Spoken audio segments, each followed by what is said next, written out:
Okay, so good morning. There's a lot happening in the last few hours. Novak Djokovic has lost his visa appeal against the Australian government. He will be deported. He will not be taking place at the Australian Open. He will not be defending his title. He therefore will not win a record-breaking 21st Grand Slam title.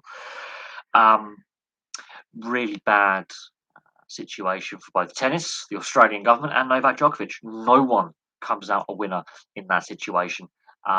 Absolutely farcical state of affairs from start to finish, from his entrance into Australia to his initial visa application being denied to his visa being reinstated to being denied again. He may never play in Australia ever again. He may never compete in the Australian Open ever again. This could be a career-threatening incident because other countries may look at Novak Djokovic and go, "Should we deny him a visa?" So it will be interesting to see what happens with Wimbledon, the French Open, and the US Open later in the year with Novak Djokovic. But it's a bad look for tennis himself and his advisors, the Australian government and state government. That creates a whole political debate within Australia. Um, Over entrance because he's unvaccinated, but he's not the only player. Other players have also been refused entry, so he's just the most high profile. So the Australian tennis organisers and the support tournaments, the warm up tournaments, a lot of questions have to be asked about you know the exemptions these athletes got because they're unvaccinated. It does create a further headache for other sports within Australia. So all in all, really interesting to see what plays out. Um, you know, it'll be interesting to see how this affects Djokovic's career. Will he still be able to attend the other three Grand Slams? Will those countries, France, the UK, and the US, impose similar restrictions? I highly doubt it because we have different entry restrictions and visa applications and such. However, it does set a precedence, and we'll see what happens with Novak Djokovic and the rest of his. He might decide to call tennis a career. We'll wait and see. There is growing pressure, obviously, on Rafa Benitez as Everton manager. He may be the next manager to get the sack this season. Mounting pressure, another defeat. I think one win in 13. A lot of money spent there. It's not looking good for Rafa Benitez in his position as Everton manager. He could be the next manager to get the sack. They are struggling in the league. They're just above the relegation zone. It's not looking good. So we'll see what happens there. Although I think the bottom four that's where the battle's going to be. Burnley have a lot of games in hand due to all the COVID cancellations. It's going to be very interesting to see how Burnley get their games refixtured and shoehorned in. That's going to be a lot of fixture congestion for Burnley. Newcastle pick up yet another draw, which doesn't help with their battle to escape um, relegation. And Norwich get the win against Everton, which now puts them third bottom, although their goal difference is absolutely horrific. So Norwich have given themselves a right shot in the arm to escape. So we'll see. On the Italian side of things, very similar to here. I think I haven't really been following the Italian league, although Atalanta do play a very attractive style of football, which I like. Um, and Juventus have got their off-field problems, so whether they finish top four or not, it could be irrelevant come the end of the season. Should with their accounting scandal, be deemed to have breached rules, they could be facing expulsion from Serie A. Napoli, they always seem to come up short, but it's nice to see that Italian football is more competitive again, and therefore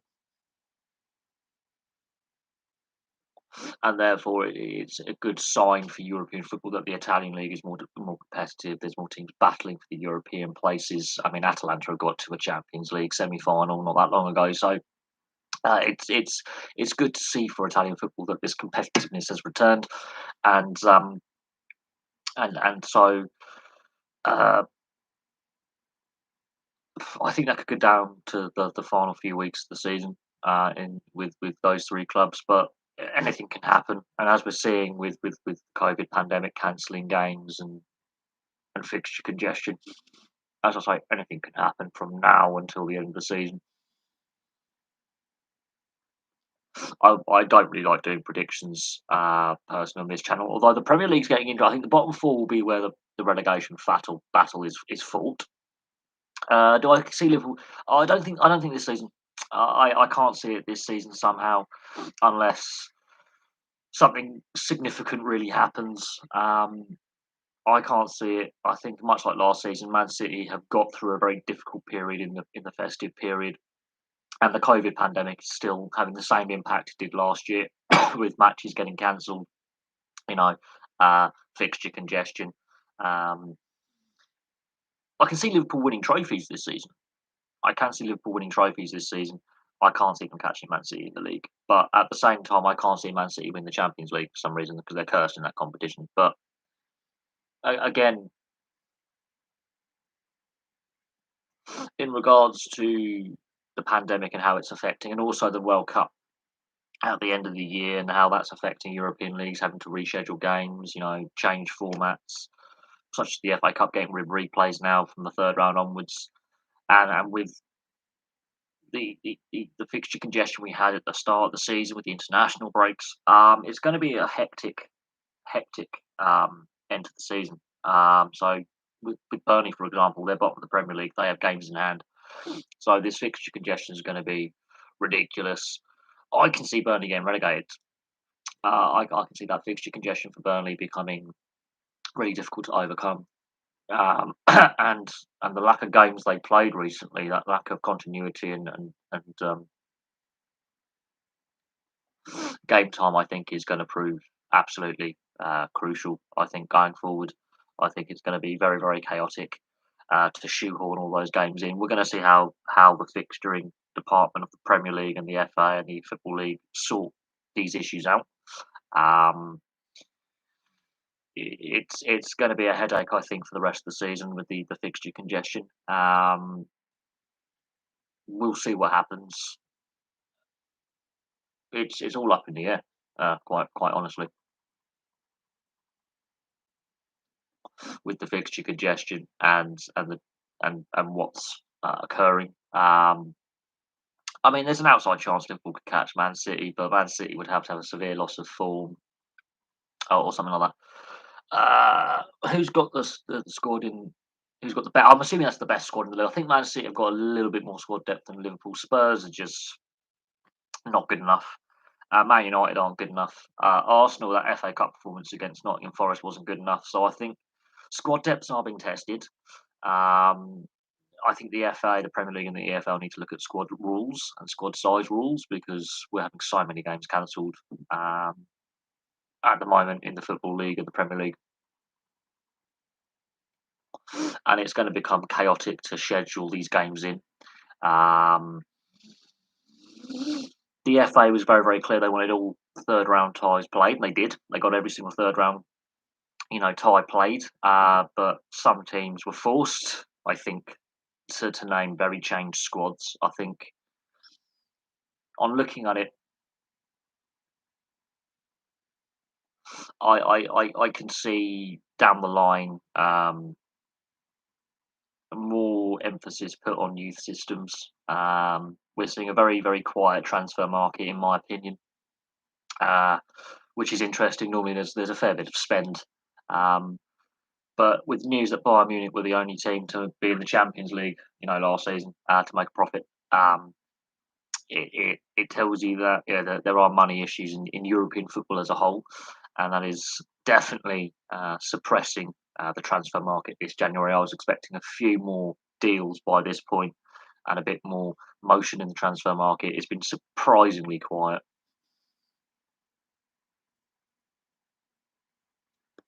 No, not even close. I'm assuming you mean Man City, not Man United. Not even close. Man United, I don't think are close to winning a trophy this season. Yes, they're into the fourth round of the FA Cup, but they look a very disunited, divided dressing room. The performances are just terrible. There are players who clearly want out. There's players who want to leave. There's a disunity in the dressing room. There's issues with that squad. There's far bigger issues than the managerial position. There's structural issues within Manchester United that I feel need major looking at. Uh, the the system, the structures in place are a mess. It's hampering the team. They were lucky to beat Aston Villa in the FA Cup. They drew against Aston Villa in the league. Um, they are a mid-table team at best at the moment, and that's been kind. I think there's far deeper issues within the structures at the club. Man United since Fergie have been like Tottenham and Arsenal rather than Man City. Yes, they've only won 3 trophies since Ferguson departed. One with Mourinho, two with Van Gaal. You could count David Moyes winning the Charity Shield as full pieces of silverware. Um, so there's definitely issues there. Arsenal have only won 1 trophy since Wenger departed. Tottenham have won nothing. Um, there's a lot of issues with a lot of these clubs. You could argue transfer policy, direction the clubs are taking. I mean, both Arsenal and Tottenham have had stadium rebuilds in the last 15, 16 years. Um, so there's a whole host of issues I think within those clubs. Tottenham haven't won anything since 2008. Arsenal, okay, Mikel Arteta has got an FA Cup to his name, but that performance against Nottingham Forest sums up, I think, Arsenal's problems. There's definite issues there. Manchester United, it's just the structures in place. If you break them down and look at them, not good enough. What's gone wrong with Lukaku? Obviously, he had a very good spell at Inter. He's a player who doesn't want to be at the club. Now, Tuchel is known to be a hard taskmaster, a very prickly character. He can fall out with players and ownership and directors of football. It happened at his previous clubs like PSG and Borussia Dortmund. He's a very fiery character, a very prickly character. I don't think Lukaku is very very happy at the moment. It's an unsettled player. He's not getting on with the manager. I think his statement saying he would rather stay in Italy at Inter is summed up the situation. I think with Lukaku at the moment. I obviously haven't seen match of the day or any of the highlights, but I don't think he's going to be staying at Chelsea long term. I think he's on the way out. I think he'll be moved on, either in this window, if possible, or in the summer. It's a difficult one with discussing what's gone wrong with Lukaku's form and his confidence or his attitude or how he fits into the Chelsea team. Um, any other Premier League side would happily sign him. I think any side in the top 5, 6 leagues in Europe would happily sign him. So we'll see what happens with Lukaku, but I don't see it working. It didn't work the first time at Chelsea. Really, he got moved on. It hasn't really worked this time. I can see Chelsea trying to move him on at some point in the summer, but he needs to improve his form and at least put himself in the shop window to be signed elsewhere. Otherwise, Chelsea make a loss on him.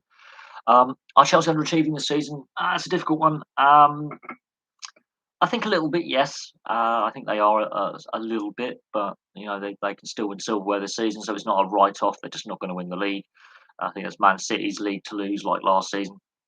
Are they underachieving? It's a very competitive battle for the European places. I think the league now is more competitive than what it was in the 90s, for example. For battling to get the European places, more teams have won silverware and are competing for silverware and getting to finals and qualifying for Europe and such.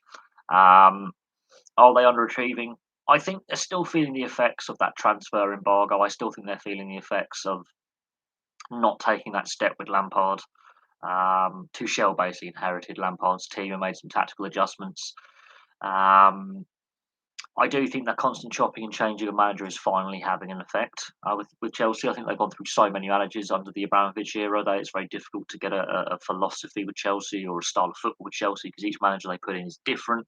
But I do think they are still feeling the effects of that transfer embargo they had a couple of seasons ago when Lampard took over and had couldn't sign any new players, had to promote the youth.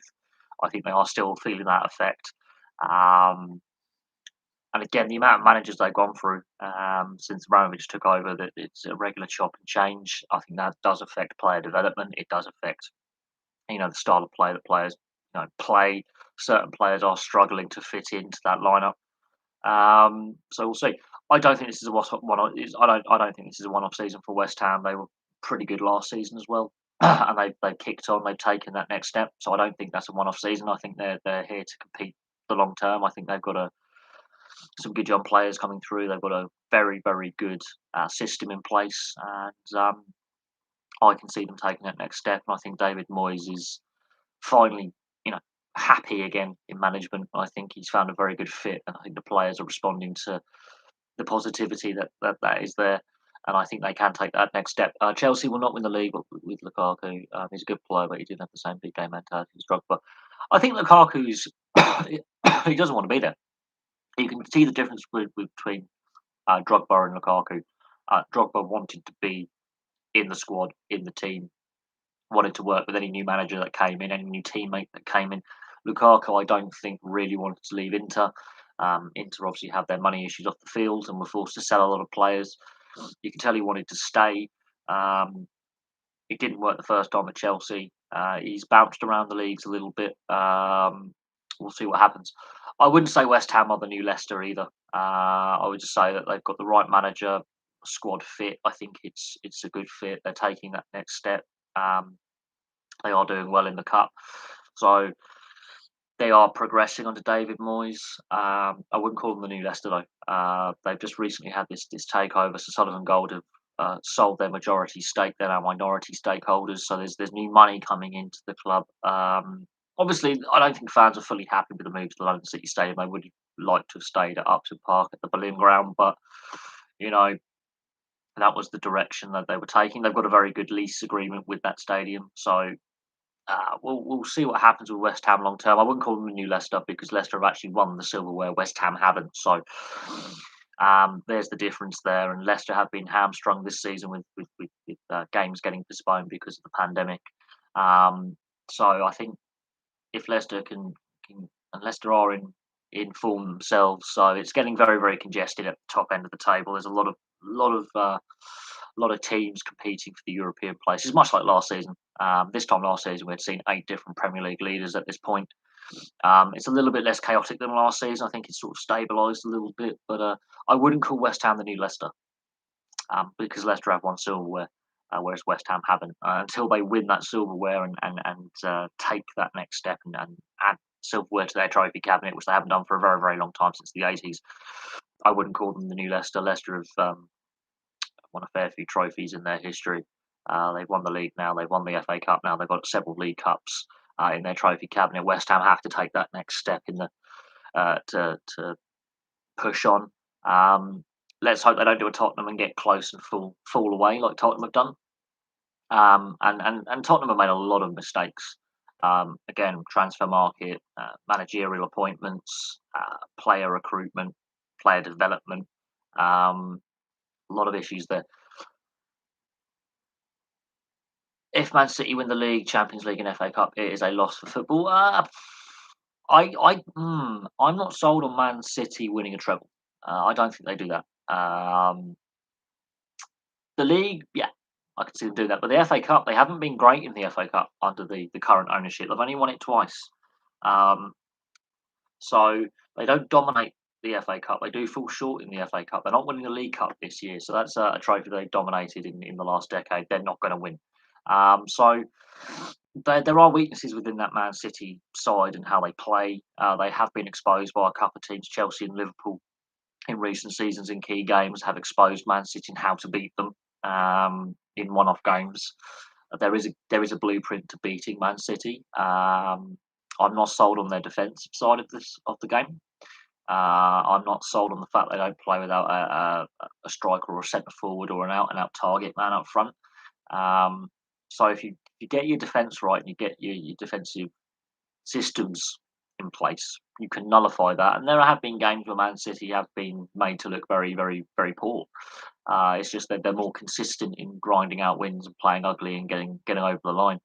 Um, I think the pandemic has helped Man City. I think a little bit with some of their rivals having a lot of games postponed and having outbreaks and having more players going to the Africa Cup of Nations, for example. I think Liverpool in 1920 season were better than the 18-19 Man City team. You could argue that. I think Liverpool's purple patch. I think Liverpool and Man City will constantly be the top two best teams in the country. It will take a Leicester City kind of story to upset that. I don't see Chelsea having the difference between Man City, Liverpool, and the rest of the league. Leicester notwithstanding, is they're not giving. They don't stay with the manager. They don't support a manager. If Chelsea, for example, come up a little bit short, the manager's out the window. It'll be interesting to see how long Tuchel sticks around at Chelsea, whether Abramovich runs out of patience and moves on again. Um, yeah, the difference between Liverpool and Man City is their managers have been given multiple seasons to slowly build and build a philosophy, build a style of football, and build structures in place. Whereas Chelsea, with the chopping and changing of manager, the formation always changes, the style of football changes. Each manager at Chelsea has been different in their approach and their tactics and their style of play. Arsenal, same again. Be careful what you wish for. As a City fan, you can call me biased, but Pep won't be here forever, and we're not invincible. So that in mind, I don't see have a well. I think it's the fact you've got unlimited reserves of cash, um, whereas other owners do have a finite limit of money. I think there in good times when COVID notwithstanding, you can't fill the Etihad. It's called empty Etihad for a reason. The fake crowd noise being pumped in to create an atmosphere. So I don't think all Man City fans have actually bought into the current ownership. The old Main Road, obviously, been 20 years since Main Road was last used, and obviously they moved into the current stadium. Um, there might be a bit of a disconnect between some in the fan base and the current ownership, possibly. Um, but yes, Pep has basically said if he doesn't win the Champions League with City within this contract, he is moving on. So the Champions League is the trophy that you can't get your hands on, and it's only been in recent seasons that Man City have finally started to be more successful in the Champions League. They were struggling for many years. They were dropping out, falling into the Europa League. So yeah, as I say, it's only been in the last I think 4 or 5 seasons that with all the money that Man City have spent that they're finally getting some momentum in the Champions League and getting to the latter stages of the tournament. Um, but you could argue Man United's dominant era was bad for football. It will be interesting to see what happens long term, how long, Guardiola stays there, you know, how long Klopp stays at Liverpool. I mean, there is a finite period for a manager. I mean, Ferguson Wenger era, I don't see Klopp and Guardiola staying as long as Wenger or Ferguson at United and Arsenal, for example. I don't see that kind of longevity in management be a thing. It will be interesting to see where Pep goes for his next challenge, and the same with Klopp. Um, I do prefer Liverpool style of play over Man City style of play. Um, it's just a preference. Watching that Swindon Man City game, Swindon gifted them 3 goals. If Swindon don't gift them 3 goals, it's 1-1. So there was a bit. They got a bit of luck in there, and their defence. I'm not sold on Man City's defence. There is definitely flaws in that defensive structure. There's definitely an issue with not having an out-and-out centre forward and playing players out of position. And another thing, with the amount of shots and possession, Man City's shooting percentage, so that's getting shots on target, is really low. Really, really not good enough. So their shooting accuracy, I mean, they create a lot of chances, but actually getting them on target, um, really not good enough. Um, I wouldn't say Liverpool are a better run club. I think in more recent times they're a better run club over Man United. But when Man United were in the dominant era, Liverpool were very, very badly run. And I'm being brutally honest with that. They were not well run. There was a lot of poor decisions made between 1990 and I would say 2010. There was a good 20-year period where Liverpool made a lot of bad decisions and a lot of really poor transfers, releasing players who went on to win trophies with other clubs and have good runs with other clubs. There were some really poor decisions made. Man United have been making some poor decisions since the Glazers took over. So even when Ferguson was still a manager, for the last decade he was there, a lot of poor decisions were made at Man United that were covered up by the fact that Ferguson was a very, very good, possibly the best manager football's ever seen. Um, so, in my opinion, a lot of clubs are actually badly run, but they get away with it for too long, and it's been exposed in recent years how badly run football clubs generally are. I wouldn't say there's very few well run clubs in English football, in my opinion. A lot of them are very, very badly run. Look at the losses that are being sustained right now. And when these clubs are claiming that they didn't need fans in attendance really to make a profit, they could charge us very, very little to let us in. It proved how actually important fans going to games actually were. Um, and yeah, in my opinion, while Man City have got all this money, they've made a lot of mistakes themselves. They've got issues with UEFA that are all long-standing and to do with financial fair play and some of their sponsorship arrangements and some of the dealings there. Um, so while Man City are winning all these trophies, I wouldn't say they're necessarily the best run club, because if they were the best run club, their youth system would have produced a hell of a lot more talent than what it's done. They would be heavily less reliant. They'll be less reliant on the transfer market. They'll be more heavily reliant on promoting through the youth system and building a philosophy through from under 11s all the way through to the main squad, and that isn't happening. And yeah, you've got a few players in there like Foden and Palmer who are coming through the system, which is good. But Mika Riches, I think, is the only other um, academy product that's really got into the team, had a good run in the team, been a Premier League player at a high level for a long time, and won silverware. And that is very, very striking. That's just um, my opinion on that. If Liverpool win the league, it's a win for football. Even Man United fans must want Liverpool to win it over City at this point. No, Man United fans do not want Liverpool to win anything, and vice versa. They want both sides to, they want to have the bragging rights between each other. I think Leicester was the best story for football in recent years. I think that, and then winning the FA Cup last season, I think again was refreshing, because many media commentators said they would never win silverware ever again. They did, so that's two fingers to the biased British media, who over-report Man United and Liverpool and Man City and a lot of the London clubs get a lot of airtime when really they don't deserve it. I think Leicester winning more silverware is two fingers and an FU to the British media that is exceptionally biased towards a handful of clubs.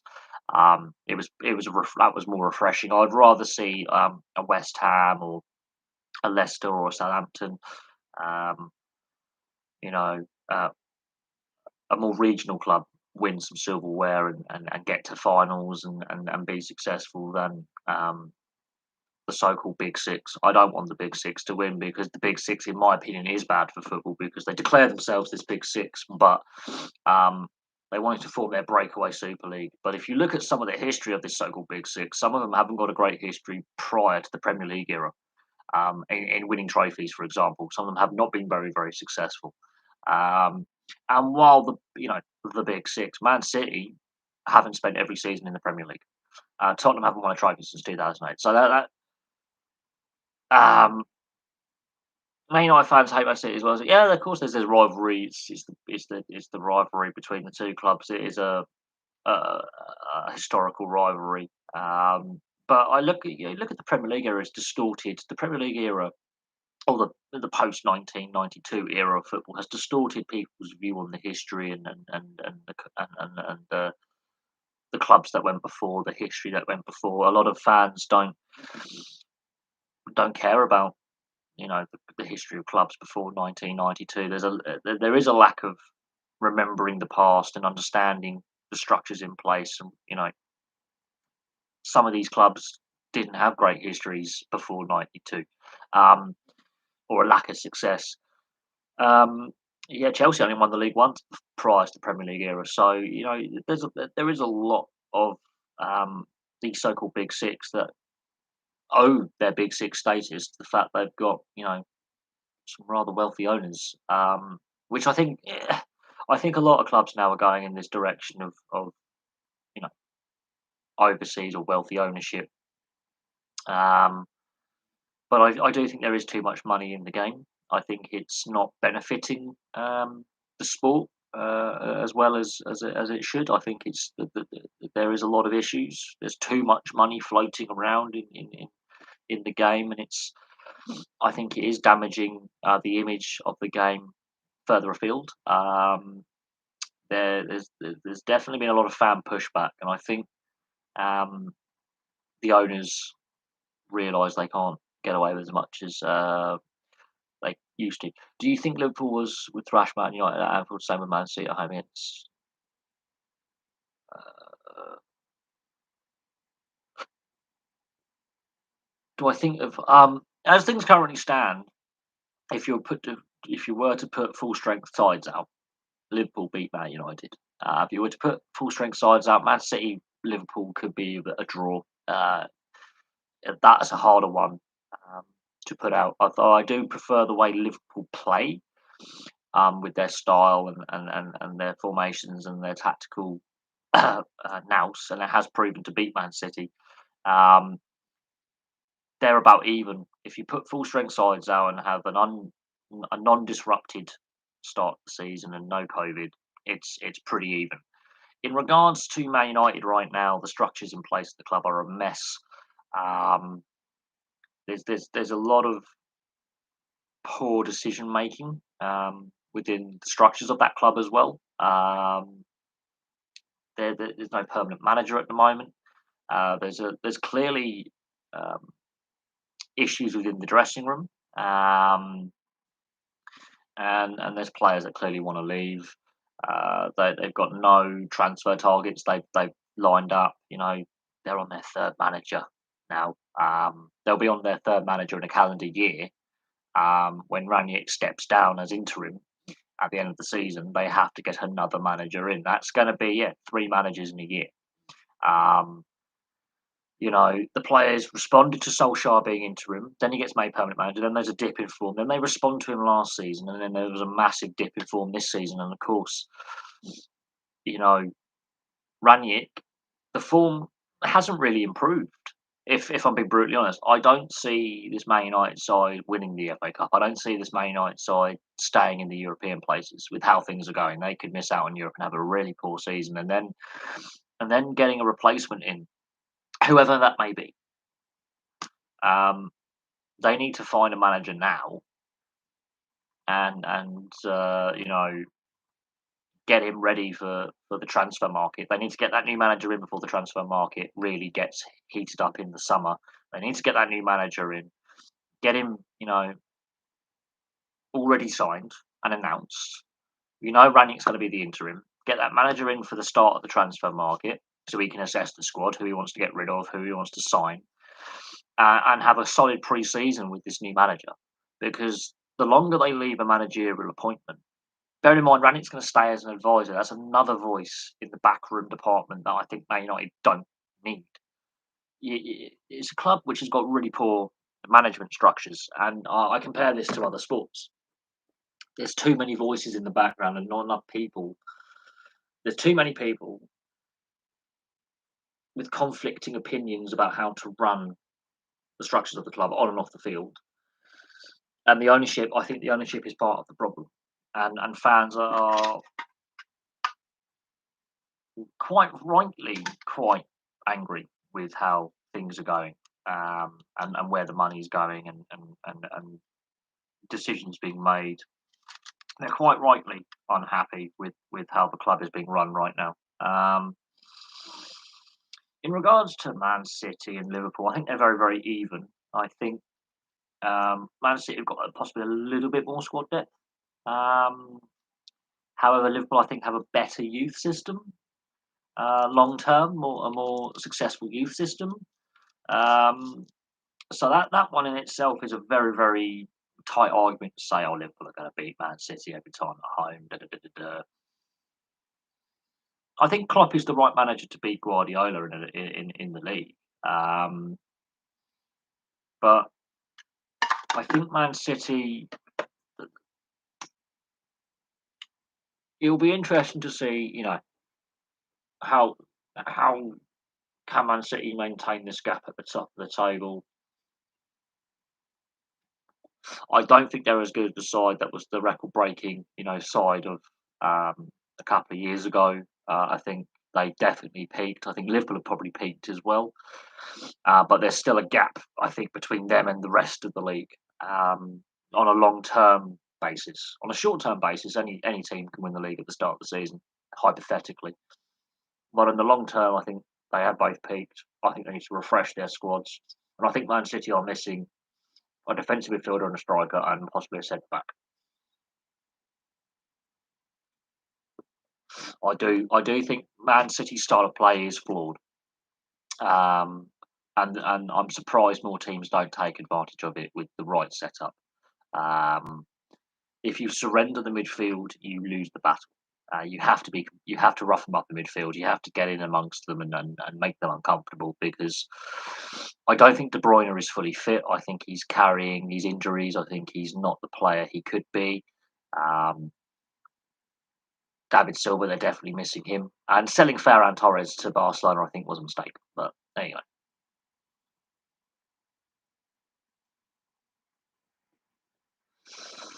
But in other news, Virat Kohli is stood down as India Test captain. While India cricket fans would have thought this was happening at some point, um, so that's big news. And of course, Djokovic, you know, being expelled from Australia is other big news. And England struggling in the fifth test in Tasmania. So there's a lot of cricketing stories and tennis stories. What do I make of Conte's tenure at Spurs? I think there's a reason why the talks broke down in the summer and they went with Nuno. There's a reason why that didn't work. Um, I think it's wrong manager, wrong club. It's not working personally. It it's Tottenham's a mess. Tottenham's a basket case, much like Man United at the moment.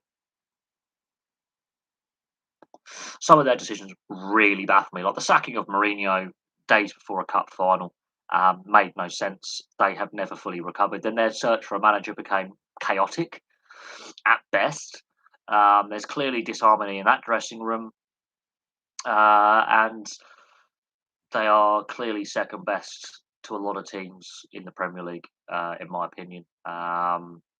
They definitely regressed. They had a great opportunity when they were fighting for the league title with Leicester in 2016. They blew that. They blew the FA Cup. They blew the Champions League final. They've come up short. They peaked, and they're not.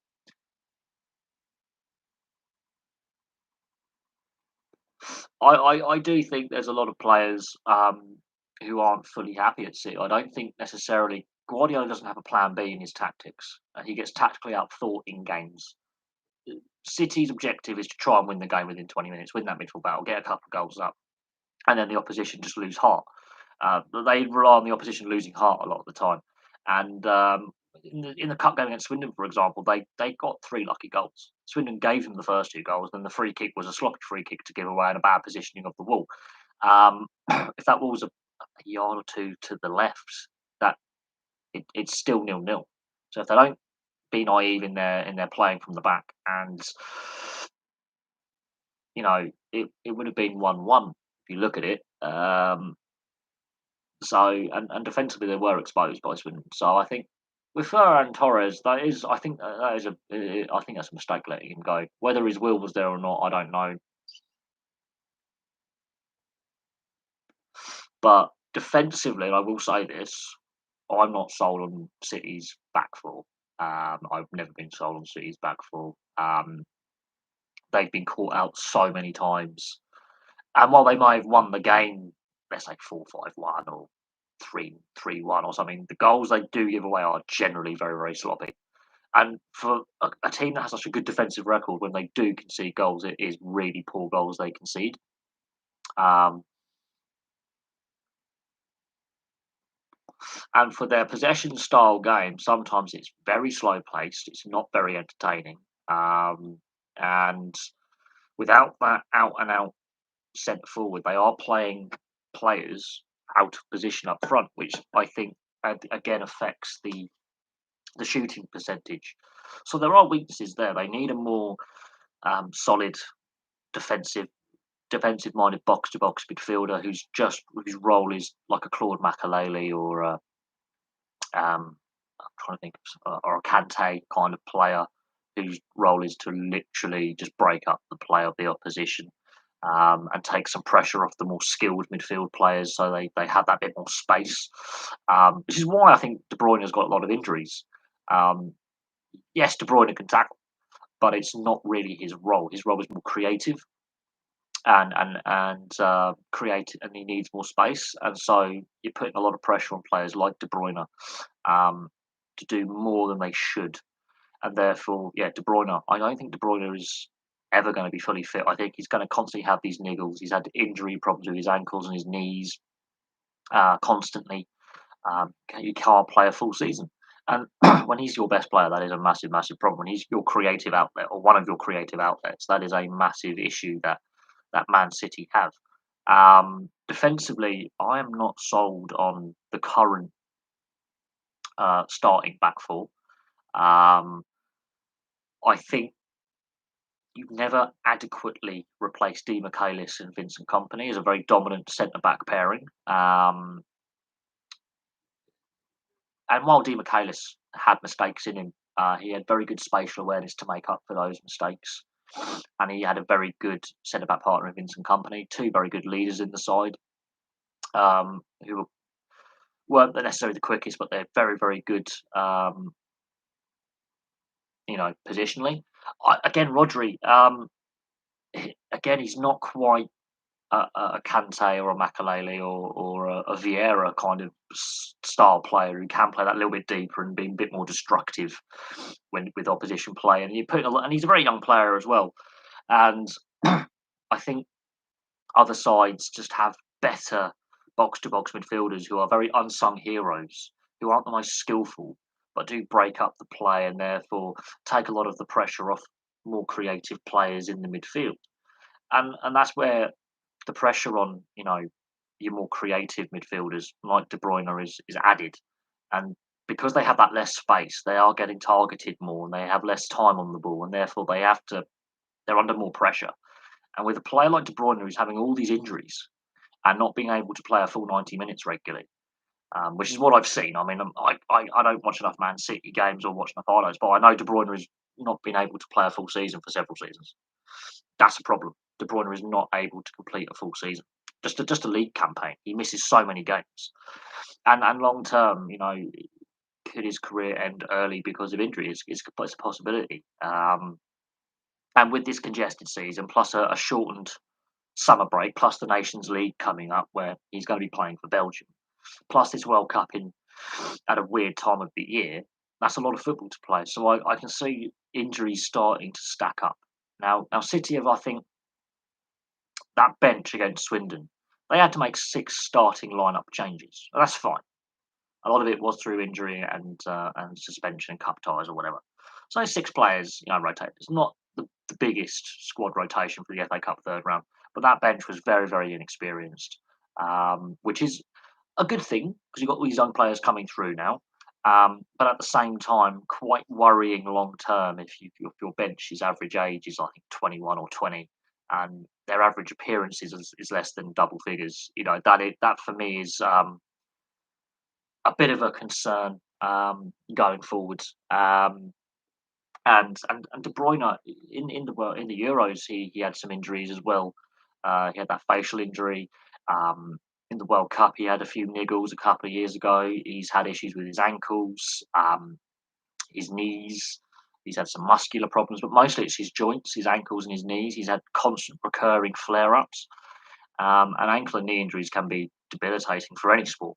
Uh, any sport, especially if you've got a sport like football with the constant, you know, your joints take a lot of abuse. I think what would help De Bruyne is if Belgium didn't qualify for the World Cup. Ironically, having that break would honestly help De Bruyne. Unfortunately, Belgium are a very, very good side and constantly qualify for tournaments, and he's a key integral part of how Belgium play.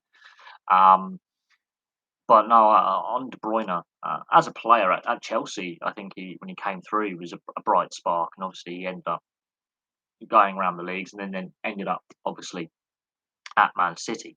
Um, there is no doubt on his quality. There's no doubt on what he brings to a side. Um, whether De Bruyne stays long term at Man City is another thing as well, because even though Newcastle are struggling in the Premier League at the moment, where they are. They can quite easily get out of that situation. Um, they literally need a win or two, and suddenly they're out of the bottom three. That is how close the bottom three, four is. Watford down is a couple of points spread over four teams. We're all equally struggling. Um, if Newcastle stay up, I've got a lot of money to spend. Now, whether Eddie Howe is the right guy to be manager is mute point. Um, however, Man City no longer dominate financially. There's a more wealthy club now in the Premier League system, and in English football. Um, also, what I think would help De Bruyne is just a lengthy spell outside. Not because you want to drop him, but get him fully fit. Um, rather than just managing him through these injuries, give him an extended break. Now, you could also argue that Guardiola could talk to Martinez and go, look, we're quite concerned about the fitness of this player. You've got a very strong international squad depth anyway. Do you mind not taking him to the Nations League games at the beginning of the summer? Can he just have an off season where he's recuperating, getting his fitness right? Um, and then with the World Cup being where it is, um, you know, maybe De Bruyne having that break from the Nations League, not playing those games, having a little bit of extra rest in the off season could be crucial. But I do think he's not fully right.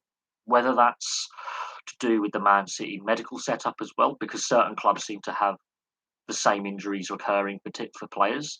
Arsenal regularly have injury problems, so there's been question marks about the Arsenal medical team. Tottenham, same issues with players regularly getting injured with the same injuries constantly over and over and over again. So there's several teams that seem to have worse injury problems than others, regardless of where they are in the league standings. So question marks have to be asked about training, you know, training issues, rehab. Why it's not only the same players, but the same type of injury, and the same amount of players off every season. So there are some question marks over uh, certain clubs with their injury issues, especially when it's happening in training. Although with De Bruyne, it seems to be a little bit in training and a little bit in games, and he's not 100%. He's not. You can tell he's not firing on all cylinders at all times, um, and you know, and with the lack of a really dominant box to box midfielder who can take that pressure off. And yeah, you got Rodri, but at the same time, he's not on the same level, I don't think, as some of the other defensively minded midfielders whose job quite literally is to, well, stop the opposition, stone dead, um, and be a physical presence. Um, and with Man City's style, I don't know. I think a slightly a different manager might get better out of De Bruyne, possibly. I wouldn't write off De Bruyne, but I do think possibly a new voice in that dressing room. It depends how long Guardiola's there and what Guardiola's next managerial appointment is, because Guardiola has stated he wants an international job, and that will be very very interesting. With certain managers' contracts being up for discussion, I think Martinez. I think after this World Cup, there's debate about him at Belgium. Obviously, you know Germany have just appointed a new manager. However, this World Cup could tell a lot about where Germany are at, because I think they are declining as an international force. And you could argue Bayern Munich's possibly bad for German football or whatever. Um, there are some international managers in high-profile countries who are coming off contract after this World Cup. So Guardiola may be tempted away by the right country. He has stated he would be interested in international football. Um, he also has stated if he doesn't win the Champions League within this contract at Man City, he will leave. Um, that's been put on the record, so we'll see if he can get the Champions League again. But he hasn't done that since he was at Barcelona. So there is that question mark about whether the lack of Champions League success at Man City and their lack of European success, whether that has a bearing on him staying or going. With De Bruyne, I think possibly a different style of football may suit him, as in a different style. Whether imagine him in the Liverpool side, or back in the Chelsea side, or ironically in the Leicester side, or any of the other teams in and around the European places. Imagine him fitting in um, with that kind of dynamic. Would Guardiola want the Spain job though? That'll be an interesting one. Spain, the infighting in the Spanish setup is chronic, and it has been for a long, long time. Del Bosque and uh, you know managed to keep a fair lid on it. So their successful period, they managed to keep a lid on the infighting between the various factions within the Spanish FA and the La Liga clubs. Um, if Guardiola being an out and out, very passionate Catalan, and with the divisions in Spanish society right now, that might be a bit of a tricky one. Um, and looking at it, he has stated he wants an international um, job at somewhere. Um, it'll be interesting because international football is a hell of a lot different to club football. And people argue about Southgate, you know, and they look at his record at club management with Middlesbrough and how poor it was. Same with Hoddle, and they look at his club record with the various clubs he was at, and then they look at his England record. Some managers suit international football better than club football, and vice versa. It's club coaching is different to international coaching. It's the same for rugby league, it's the same for rugby union, it's the same for any cricket. Some coaches do suit the international game because there is less games to be played, and therefore you are selecting different styles of player from different, club setups. International football is a completely different grind. It's a completely different setup. You have less time with your players as well. You only have the international breaks plus tournaments. So it will be interesting to see if Guardiola does decide to go down the international route. Roberto Martinez has done very, very well with Belgium.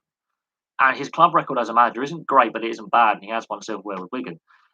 Martinez is a pretty solid manager at club level, but he took on the Belgium job. He's been given an extension of the Belgium job, and I think his contract is up after this World Cup. So that's one where he could go to is the Belgium setup. I would say Belgium possibly. It's a difficult one because a lot of the nations are pretty settled, and a lot of the nations have got given contract extensions to their coaches. In saying that, and I will say this, there are some nations he may consider like Argentina or Brazil possibly as an option. Although Brazil and Argentina have always gone for domestic coaches first and foremost, or Chile, for example. There are some South American nations that may attract Guardiola for the quality of players they have.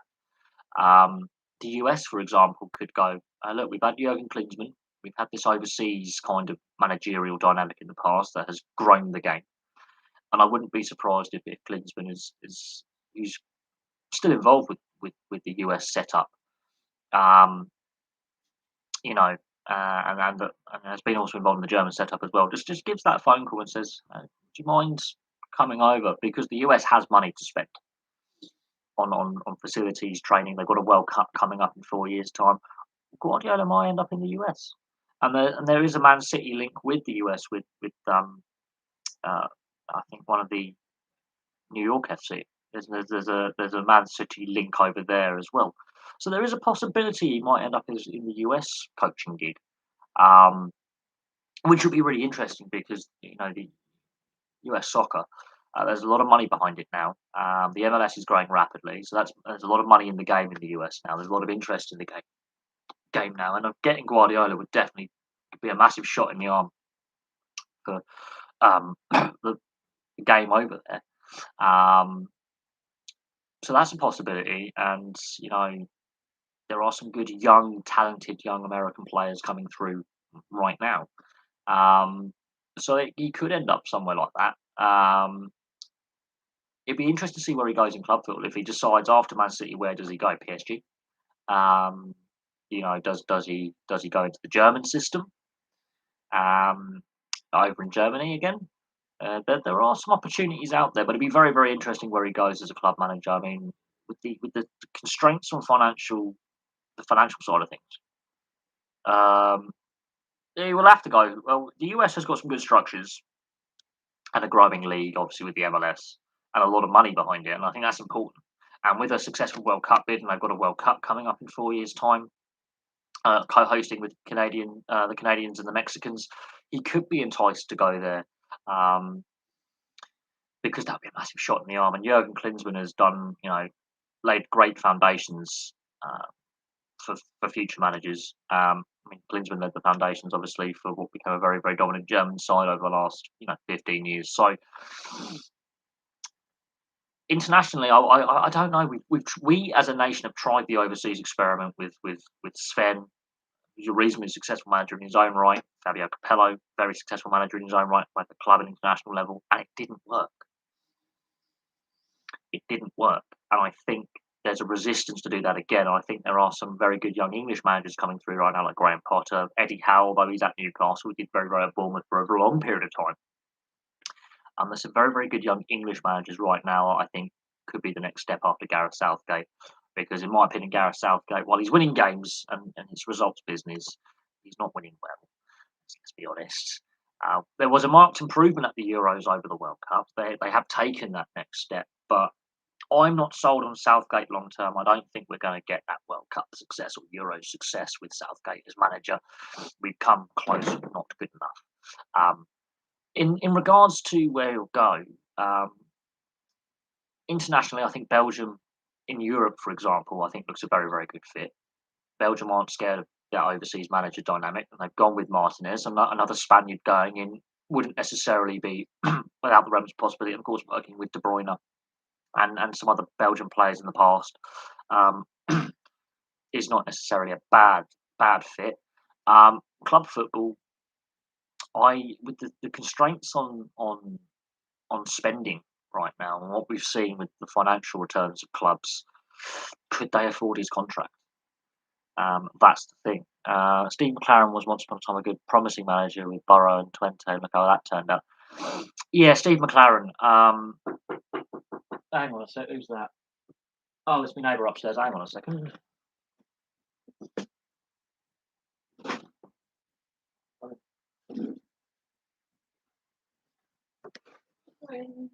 See you later. Bye for now. Gotta go. Have a seat. Have a seat. What's happened? Breathe in the nose, out the mouth.